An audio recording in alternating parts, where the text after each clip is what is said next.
Let's get hyped.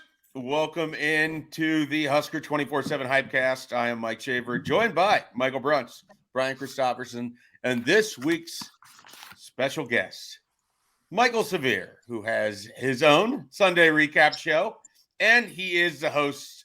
Michael, you got to help me out here. I'm blanking. Big Red Wrap Up. Big Red Wrap Up. I cannot believe I just blanked on that. That's all right. It's all right. It's a pretty new show. It just popped around the corner. That's the thing. It's been going on for like 20 years. 22 years. Yeah. 22 years. Yeah. I could not come up with the name. I'm just sitting there. I'm like, whatever. That's how planned out this show is. Those are my notes. Don't even have where my guest works. What a nice. I know why I'm here for this week, because you may remember a long time ago, I went to Sam Houston State University. Willie Fritz was stolen from Sam Houston State by Georgia Southern back in the day, and I'll never forgive them for it. So just so you know, that's why I'm here. Do you want to know the real reason why you were chosen for this week? Because you needed somebody and I was available? Well, that's part of it. But the other reason, last year we had you for the Buffalo game, and you are the most prepared guest we've had in the history of this show. Like, you were like rolling out names on who Nebraska was going to be going up against with Buffalo. And I was like, you know what? We don't need him for Illinois. We don't need him for Indiana. We need you for Georgia Southern, because I figured you'd come in prepared again today. And, well, I don't do a radio show anymore on a weekly basis, so I'm not as prepared as I was actually, getting ready for a game working with Damon. That's the old Michael. I'm new Michael, who doesn't gamble and doesn't play fantasy football. That's the new Michael. That is a very different Michael than the one that we've gotten to know. But we're still excited to have you on for the Georgia Southern edition of the Husker247 HypeCast. All right, let's just jump right into it. We will start on the offensive side of the ball, as we do every single week. Obviously, Anthony Grant was the talk of Nebraska with the big performance that he had against North Dakota. But, Michael, I want to start with Ajay Allen. What did you see from Nebraska's freshman running back? And where does he sort of rank in terms of some of the guys that Nebraska has brought in over the years that you've watched play early in their career at the running back position? Yeah, I put him in my Super Six. I know you've been very high on him. You watch 5 minutes of the kid's high school tape, and he's long. I hate to throw out, names of people that were really big stars at Nebraska, but just if you squint a little bit, Lawrence Phillips is who he looks like. He really does. Kind of runs a little bit straight up. His explosion's really good. Guys bounced off of him back in high school. I see a little bit of that so far in his runs he's had this year. He's just the perfect back for me. I think he'll catch the ball well out of the backfield when they get him involved in that. I could see him, after Grant moves on after this year, being a true number one for Nebraska. He's one of my favorite players on the team, and that's based off just his high school film. Yeah, absolutely. Brian Christopherson, Trey Palmer is Nebraska's leading receiver after essentially 2 weeks. Now that includes Travis Vokalek sort of being out, and it looked like, I guess, in the first game that maybe he was going to get fed a lot until that injury. What have you kind of seen from Trey Palmer? There was a lot of talk this spring that he could be the go-to guy. It feels like he and Casey Thompson have some early chemistry. But what have you seen from the receivers so far? Yeah, he's been one of the promising parts too, I would say. I think you see that he can run by some people, and obviously competition's going to get stiffer. But, he has the highest yardage total, but honestly, he could have 100 more yards to his name right now, and that's not even exaggeration if a big throw is hit, or he had a drop or two in the first week as well, so you got to clean that stuff up. But I think he's sort of been what you want him to be. Now, I think the next part of this is seeing guys like Marcus Washington has sort of been involved in the early script plays and popped up on the early series for this team, but I think he's a guy that can still have a bust-out game. And I think you're starting to see it with Alante Brown. It's been sort of a work in progress to get to this point where you feel like he's a true receiver, but we've arrived to that moment.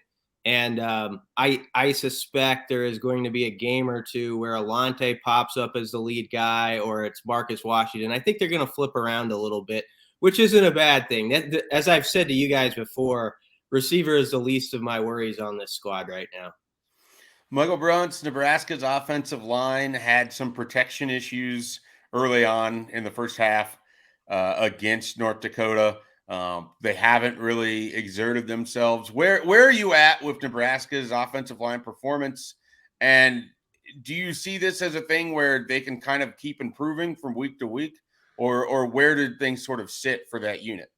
They have to improve, right? I mean, the pass protection I think has been okay overall through 2 games. They obviously, Casey Thompson took more hits than he probably should have against North Dakota, and I was surprised that North Dakota didn't really do its kind of coming over the walls type approach on defense. I really didn't think that they were that exotic. I thought they schemed up a couple things okay, but it should have been something that Nebraska's offensive line could handle. I mean, I think as games go along, I think Teddy Prohaska is probably going to get a little bit more confidence back in that injured knee. I think they've got to find the answer at right guard, because right now it seems like it's a mishmash of Brock Bando and Henry Lutovsky. Maybe that continues, but just more consistency and the run game just needs to get better. I mean, Anthony Grant's doing so much of that on his own. It's shades of 2014 Amir Abdullah making 3 guys miss in the backfield. And that just has to improve. And, we've heard the firing off the ball line, it seems like weekly, but it needs to start showing up on the field, and it hasn't done that yet. All right. Lightning round. What is one thing you'd like to see more of from Nebraska's offense? It could be a player, it could be personnel, package, sub-package, style, anything. Take it wherever you want to go. What do you want to see more of from Nebraska's offense, Brian Christopherson? Oh, offensive side of the ball. I want to see the tight ends just have a clean game. I mean, that's what I want to see. Like without Vokalek, I want to see a couple of the young guys, like when they get their 3 or 4 opportunities to touch it, they catch it every time. You make the simple plays. I thought those guys played their best. So I'm not trying to really knock them because they're young players who are figuring it out. But this would be a good game for them to have that step, a depth building step at that position to give Vokalek help throughout the rest of the season. I don't know if Vokalek's going to play or not. I kind of think they could rest him another week or try to and hope he's good for Oklahoma. Michael Severe, what do you want to see more of from the offense against Georgia Southern this Saturday? I want to see more of the wham stuff they were doing inside, where they were moving the tight end almost as an H-back and a little bit of misdirection. I think Georgia Southern is going to be really aggressive, sending extra guys. And so if you can get them going one direction and be able to go the other ones, I could see some big plays. But just a lot of the stuff they were doing with the tight ends, moving within the line of scrimmage, blocking interior linemen, even wide receivers. We saw you saw a couple wide receivers come through there as well, including Omar Manning, and making a block inside. So I would like to see more of that. Michael Brooks? Outside of the more diamond formation, I'd like to see, a little bit, a few more deep shots, a few more connecting on the deep shots. Nebraska's taken a chance here or there, but I think if Georgia Southern is going to get aggressive, you got to make them pay for it with a big play. Maybe a little bit more Trey Palmer, maybe a little bit more Marcus Washington, but a few more deep shots would be all right with me. Bonus lightning round question. You can just answer real quickly. Big deal, some deal, no deal. Ramir Johnson's playing time early this season. Michael Severe. I think it's a big deal. He's one of the best receivers out of the backfield they have, and he hasn't touched the ball yet. Brian Christopherson. Some deal. I'd like to see him get a few touches, but because receiver and running back have been positions I've been okay with, it hasn't been something where the sirens have been going off for me. But it's a conversation that's not going away till he gets involved a little bit. Michael Bruns, are you going to go with no deal on this one to give us an answer for all 3? No deal, Howie. No deal. I'll say some deal for the reasons that Brian laid out. I also think, for as much as we heard about him in the fall, it hasn't borne itself out yet. I mean, they've got to find something that he can do on offense, like anything. Not just right guard for Ramir Johnson? Yes, put him in there in the rotation with Lutovsky and Bando. I mean, it's more than he's done through the first 2 games. So let's see him out there. Okay, let's jump over to the defensive side of the ball. Nebraska struggled again to get off the field on 3rd down. They struggled again against another team's rushing attack. And they now face a Georgia Southern team with Clay Helton, who threw the ball all over the yard against Morgan State. I don't know if that means anything to anybody. Morgan State's not particularly good, but that Nebraska is going to get a different look on Saturday. Michael, how do you feel like Nebraska's defensive backs have played so far this year, taking into account that there's a lot of new faces back there joining Quentin Newsom? Honestly, pretty poorly. I think Newsom's played pretty well. Marcus Buford's made a couple of plays, but there have been guys back there that you go back and you watch the game and they make business decisions about not getting involved in tackles. They overrun plays. Between 0 and 8, and I'm not going with a range, those two numbers, those guys have played poorly so far this year. And Clay Helton, we know him from USC. Marquis Stepp left USC because he didn't get any running game. They're going to throw the ball a ton, and those guys are going to be in the open field having to make tackles, and they can't just make business decisions. So I think it's been, if I was going to give a grade to the secondary in general, I'd probably go a C so far this year. All right. Brian Christopherson, it was the first game for Ernest Hausman. I expect we're going to see him again against Georgia Southern, replacing Nick Henrich. Unclear what the timetable is for him to return. But Ernest Hausman had his first game with against North Dakota. How do you feel like he played, and what do you want to see from him in the encore? I thought he played okay. I think he'd be the first to say he is way better, even at this point in his career. I think he was wound up on a few plays, and you saw it, the over aggression where you overcommit on a tackle and you're tackling air. So he had 2 or 3 missed tackles probably, and maybe I didn't count them all up, but there were some plays where you saw him slapping his hands, and he knew that he's the type of player already who can make that. So I think he's the type of kid, this is a good thing, who's going to hold himself to a pretty high standard, going to look at that film and he'll work it out, but he's just in a tough spot. I mean, that's a tough position to be in your second game as a true freshman college player, taking on that many snaps.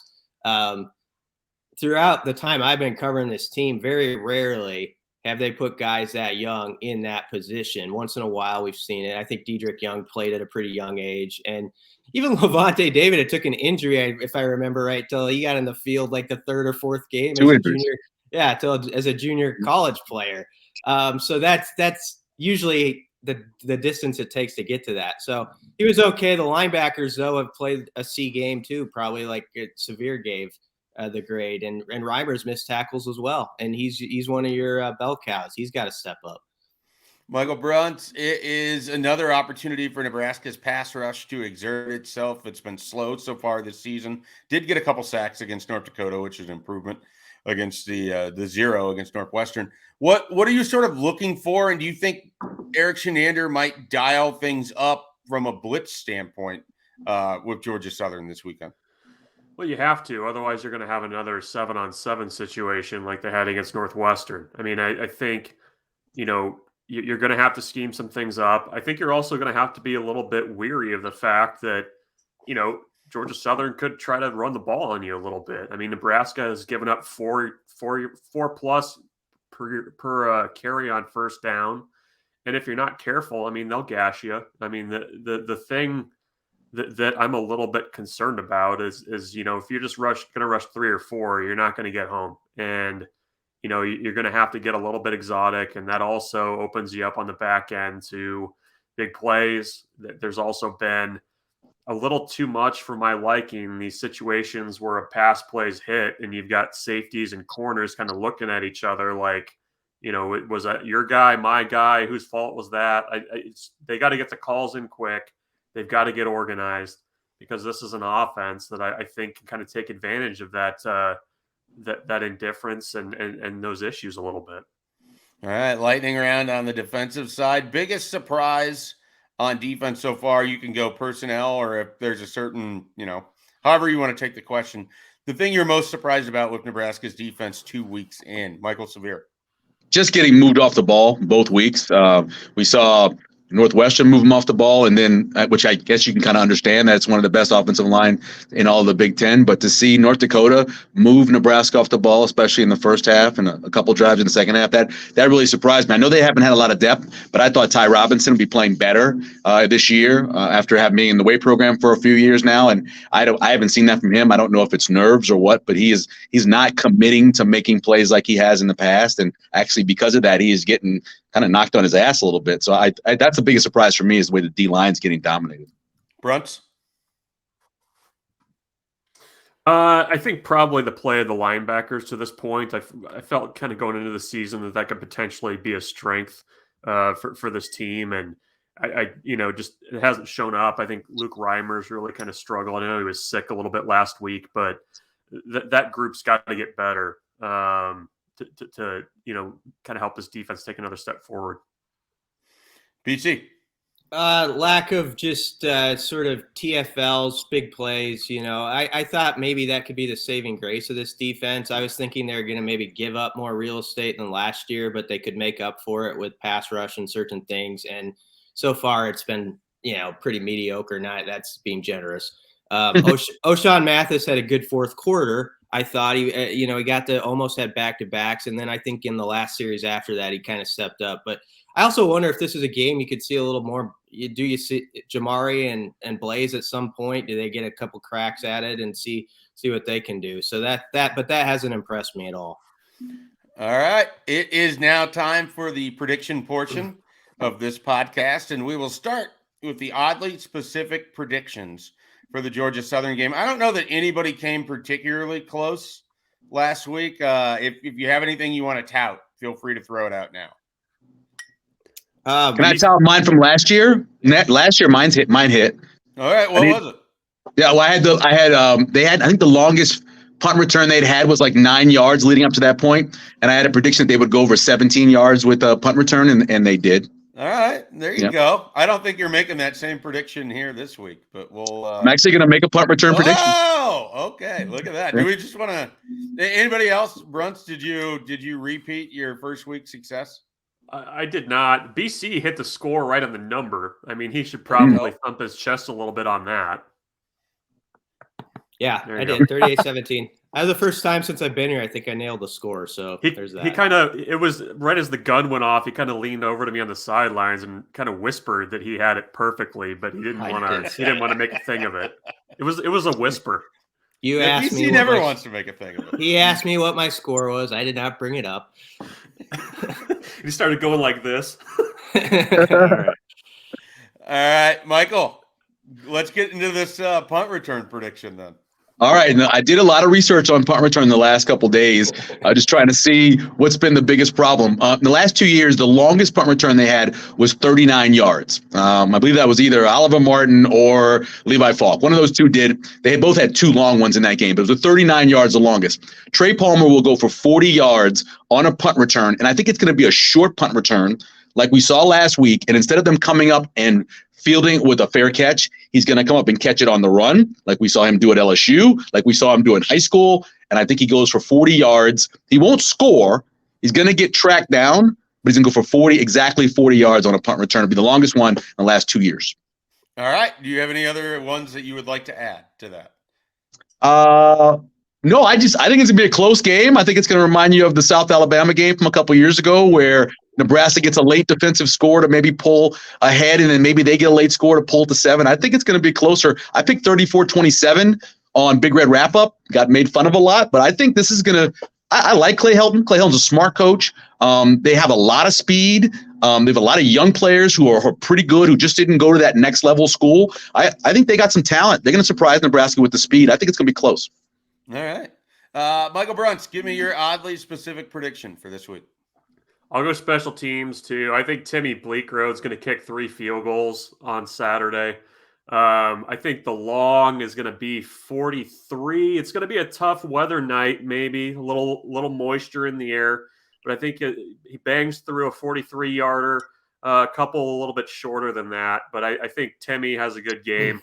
I also think that Nebraska's defense, against all odds, forces 2 turnovers and records 3 sacks. So, wow. maybe an Havoc special. No way. An okay night from the defense. These are all guaranteed to click, Michael. He's only been sacked 10 times in his whole career, Kyle Van Treese, and that's like 900 snaps. He doesn't get sacked. That it changes on Saturday, Michael. That's how this works. All right. Okay. I didn't say they were going to be big sacks. It might be like 3 yards, but okay, we'll go with 3. Havoc. Nebraska opens its scoring on Saturday when Kyle Van Treese is intercepted by Isaac Gifford, who returns it 31 yards for a touchdown. Nebraska's first interception return for a touchdown, and I don't know how long. I don't know when the last one would have been. I think we're talking Cam Taylor-Britt, right? Did he do it last year? I don't. Are we in 2019 at this point? What about the game against Wisconsin, the pick by the left corner that made it 24-24? That was what year was that? 2017. 2017? Yeah. I think that was 17-17, and that was Aaron Williams. Aaron Williams, yeah. Yeah. No, and Alex Hornibrook, notable great Big Ten quarterback. Alex Hornibrook. He beat Nebraska. So Nebraska hasn't had a pick six in a while. I know there's one more recent than that. But I can't think of when it would have been. Isaac Gifford gets their first one in a while, and big game for him. I think he's had pretty nice start over there at the nickelback spot. You can't completely replace JoJo Doman, but he's played pretty well through 2 games so far. Yep. BC. I think it'll be a bit of a track meet as well. I think there'll be 2 Husker touchdowns though that cover 55 yards or greater. 1 to Marcus Washington, 1 to Trey Palmer. I think they'll hit on a big ball to Palmer, and I think Washington will catch one across the middle and outrun him to the end zone. All right. Both guys have not scored yet this season, so that would be their first touchdowns. All right, pick to click. We'll go Michael Bruns. I'll steal one from you. I'll go Isaac Gifford. I think he's like you. I think he's played pretty well. I think he's going to be on the field a lot on Saturday. I think he has a good tackling game and apparently has a 31-yard return for a touchdown. So go with Gifford. Michael? Maybe Trey Palmer, because I got him returning the kick for a punt for 40 yards. I think he'll probably get 8-10 targets, catch 6 or 7 balls, and have that touchdown. So, all right, BC. I'm going to say Ajay Allen.